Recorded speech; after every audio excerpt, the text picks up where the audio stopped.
I probably not be teacher here, right? अगर आप feedback देंगे तो टीचर बोलेंगे यार ये टीचर तो नहीं पसंद, इसी बात में नहीं समझ। क्यों? क्योंकि अगर मैं आपसे फीडबैक ले ही नहीं रही, मैं आपकी बात सुन ही नहीं रही, राइट? मुझे पता ही नहीं है कौन सी बात टिक हुई, कौन सी बात समझ में आई, कौन सी बात समझ में नहीं है। ये मेरा तीसरा यहाँ पे मैं आई हूँ, दूसरी दफ़ा। पिछली 2 दफ़ा जब हमने बात की, लोगों से फीडबैक लिया, सुना समझा, मतलब लगा कि हाँ बातों के बीच में कहानियाँ होनी चाहिए, इससे बात इफेक्टिव हो जाती है। अच्छा, जब हम बात करते हैं तो दूसरों की बात सुननी चाहिए, क्योंकि उससे इंटरेक्शन बनती है। It makes my lesson more effective, ठीक है? तो it's a win win situation because I am also able to do my job. मेरा मकसद क्या है कि मैं आपको कुछ सिखा के निकलूँ, राइट? आप लोग यहाँ पे कुछ सीखने आए। So if I wasn't listening, हमारे मकसद पूरे नहीं होते। इसी तरह एक बॉस और एम्प्लॉई के बीच में भी, एज एन एम्प्लॉई अगर आप बॉस की बात नहीं सुनेंगे, आप बोलेंगे मुझे पता है और मुझे सब काम आता है, आपको पता नहीं चलेगा लक्ष्य में वहाँ घुसेंगे मुझे बॉस मुझसे क्या चाहता है। और अगर बॉस बात नहीं सुनेगा तो एम्प्लॉयज़ के बीच में प्रॉब्लम्स शुरू हो जाएंगे, कॉन्फ्लिक्ट्स शुरू हो जाएंगे। Now when you know what makes them tick, you will be more effective at motivating them. You can encourage them when they need encouraging, and you will know what kind of things they value as rewards for a job well done. ठीक है? मैं एक साहब को जानती हूँ जो कहते थे कि यहाँ पे तो सबको तमगे चाहिए होते हैं। He was a boss, right? And he never believed in encouraging his staff. वो अपने स्टाफ को कभी अच्छे लफ्ज़ नहीं बोलते, हर वक्त बुराइयाँ। तो हर वक्त बोल रहे यहाँ तो सबको तमगे चाहिए, मैं क्या अवार्ड ला के दूँ, मैं मेडल्स पिलाऊँ तुम लोगों को, जाओ करके काम करो। ये जो पुरानी मेंटालिटी है। और द ट्रूथ है कि उनके कोई एम्प्लॉय टिकता ही नहीं था, बिकॉज जैसे कि यहाँ पे कोई ह्यूमन कनेक्शन नहीं है, वी डोंट फील हर्ट, मेरी बात नहीं सुनते, ठीक है? हमें रोबोट से काम कराते हैं और फिर छुट्टी करते हैं, ठीक है? It's not about medals, it's about appreciating and making the other person think that you're important, ठीक है? अगर कोई आपका काम अच्छा करे, आपको लगता है यार इसको 2 अच्छे लफ्ज़ बोलते इससे दिल भरा हो जाता है, you know the exact thing to say to this person to make your work go forward. Adding to that, normally ऐसा नहीं होता कि that person is not important to you, that person is important to you, but you are not in the habit of saying that you are important. Give me a very common example. आपके घर में ऐसा कौन है? Mom, exactly. And if you and you are the mom, right? In most cases you are the mom or you are going to be the mom. Now as a mom, tell me who is the next person that you think that is very important to you, but you don't tell that person कि उसके दिमाग में चली जाएगी बात. Okay? And your kids. ठीक है, husband को तो फिर आप बोल रहे तो पैसे निकालने होते हैं, डालना ही नहीं चाहती कि वो इम्पोर्टेंट है, वरना फिर वो अपने आप को नहीं, that's husband as well as children, because for children you tend to think obviously they know I love them, I am their mother, man, I mean they know, but आपको पता है ना कि कॉल है कि आप फिजिकली हग करके, किस करके, मुंह से बोल के उनको बार बार बताएं. There's a reason for that. Express it, right? Because it builds that connection. आपका 18 साल का बेटा है, 20 साल का बेटा है, आप करें physically. Science says कि minimum 7 hugs a day for your children. बच्चों को 7 दफ़ा हग करें per day. Doesn't matter how old your kid is. आप कहेंगे बचपन में बड़े हग कर लिए, अब तुम बड़े हो गए, 5 साल से बड़ा बच्चा हो गया, अब तुम बड़े हो गए हो, अब नहीं हम तुमको हग कर सकते. No, physical attachment is important and it makes a hell of a difference. Let me tell you, it does. Okay, so going back to that. मेरे अंदर जो लोग काम करते हैं, I make it a point हफ्ते में 1 या 2 हफ्ते का मैं उनको देती हूँ, जो लोग मेरे साथ काम करते हैं, because they feel that human connection, they feel कि ये हमें इंसानों की तरह मोहब्बत देके हमारे साथ काम करते हैं, एंड आई सीन कि उनके एटीट्यूड्स आपस में कितने चेंज हो जाते हैं, सो इट्स वेरी इंपॉर्टेंट कि हम उस कनेक्शन को एक्सप्रेस करें, उसको एक एक्सप्रेशन दें. And as women, I think we know it very well because we're always like, मैं फूल नहीं लाता, कार्ड नहीं लाता, गिफ्ट नहीं लाता, बोलता नहीं है. So at least we can start.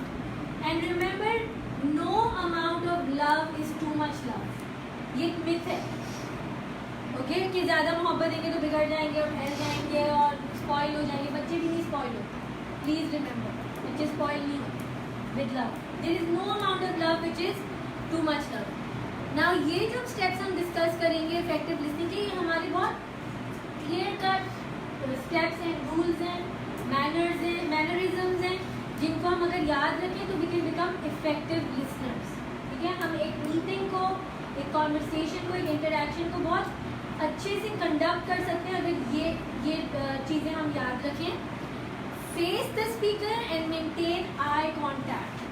ठीक है, आंखों में आके देख के बात करें. ठीक है, उससे बहुत फर्क पड़ता है. आप उसको एक बॉडी लैंग्वेज के थ्रू इम्पोर्टेंस दें. Be attentive and be but relax. ठीक है, अब मैं आपसे बात करूँ लेकिन मैं रिलैक्स हूँ, घड़ी देख रही हूँ. हाँ जल्दी बोलो. क्या महसूस होगा? इस बंदी के बाद ये टाइम नहीं है, 10 और चीज़ें important. So be attentive but be relax. आजकल क्या होता है, you know, when you talking to somebody, word क्या होता है exactly, that's the worst thing, right? You talking to somebody, वो मोबाइल देखना शुरू कर दे अपना. I mean, I तो somebody has just killed me 5 times. When I'm talking and somebody starts looking at the mobile. Yes. अच्छा, उसमें होता ये है कि you have to take it optimistically sometimes, because some people are actually making notes on their mobiles. So you have to be careful. I was in a meeting recently and वहाँ पे 3 लोग थे, बारी तीनों के फ़ोन उनके आगे आ रहे थे. It was really annoying. मुझे ऐसा लग रहा था मेहमान बुला के और ये हो रहा है मेरे साथ. You know, so phones definitely. Keep an open mind. Keep an open mind का क्या मतलब है? इसका मतलब मैं खुद बोल देती हूँ, हमारे पास टाइम कम है. ओपन माइंड का मतलब ये कि एक आइडिया बना के कॉन्वर्सेशन में एंटर ना हो, या कॉन्फ्लिक्ट में एंटर ना हो, या सिचुएशन में एंटर ना हो. ठीक है, आपको एक लोगो बनाना है, आपको लग रहा है green colour is just perfect because it's a Pakistani theme, right? But somebody says it should be red because ये खाने का लोगो है and red colour gives you an appetite for food, right? Open mind होगा तो आप उन चीज़ों को लेंगे, उनको कबूल करेंगे and you can enrich your own experience if you're open. मगर एक दरवाज़ा क्लोज करके अगर आप एंटर होंगे तो you will be the one losing out, and this is also a principle about open mindedness for your life and destiny. जैसे हमने शुरू में डिस्कस किया कि ओपन माइंड से लोगों से बात करें to resolve conflicts. कि मेरे से ये चीज़ नहीं हो रही, आप बताएं मुझे क्या करना चाहिए. अज्यूम ना करें पहले से. Listen to the words and try to picture what the speaker is saying. ठीक है, ऑटोमेटिकली हमारे साथ ये होता है कि जब हम किसी से कोई बात करते हैं एक पिक्चर आना शुरू हो जाती है. जब मैं आपको बोलती हूँ मेरे 3 बच्चे हैं, ऑटोमेटिकली आपके दिमाग में 3 कुछ बच्चों का इमेज आया होगा. ठीक है, मैं आपको बोलूँगी फूल, मियाँ फूल नहीं लाता, मियाँ भी आ गया, फूल भी आ गया, इमेज आ गया, right? When you are talking to somebody, if you become mindful of those images, you know what happens automatically कि आप धीमे हो जाते हैं, यू स्लो डाउन. ठीक है, you start imagining things, you start picturing them. Automatically आप उसके बोलने से पहले जवाब नहीं देते. You are now engrossed in that conversation, you are paying attention. और उसके बहुत फायदे हैं. The other person is very important कि ये मेरी बात इतनी गौर से सुन रही है. Don't interrupt and don't impose your solution. ठीक है, क्योंकि आपने भी उसकी बात ही नहीं सुनी है तो आपका सोल्यूशन पूरा हो नहीं सकता. Another thing about making pictures in your mind is when we silence our mind, जो मैंने आपको बताया था mindfulness meditation के जरिए हमारे अंदर एक काम पैदा होता है, एक pause पैदा होता है. We can access the world of imagination in a very creative way.